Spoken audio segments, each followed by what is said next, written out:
فقیر شخص عید کے دن صبح صادق کے بعد مالدار ہوا تو اب اس کا کیا حکم ہے؟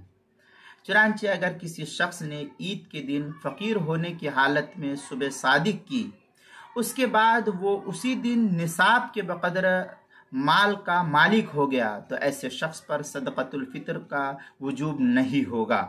یعنی صبح صادق کی، اس کے بعد وہ اسی دن نصاب کے بقدر مال کا مالک ہو گیا۔ شرط کیا ہے؟ صبح صادق سے پہلے، لیکن صبح صادق کے بعد وہ شخص مالدار ہوا ہے تو بعد میں ہونے کی وجہ سے اس پر صدقۃ الفطر کا وجوب نہیں ہے۔ اگر صبح صادق سے پہلے ہوتا تبھی صدقۃ الفطر کو اس کے اوپر واجب ہوتا، ہاں اگر وہ اپنی طرف سے ادا کر دے تب بھی ادا ہو جائے گا۔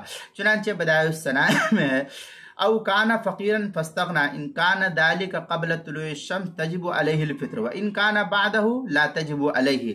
یہ بدائع الصنائع کی عبارت ہے جو زکریا بک ڈپو دیوبند کا ہندی نسخہ، اس کی دوسری صفحہ 206، فتاوی شامی جو زکریا بک ڈپو دیوبند کا ہندی نسخہ ہے، اس کی تیسری صفحہ 322، کتاب المسائل اس کی دوسری صفحہ 280 پر اس کو نقل کیا گیا ہے۔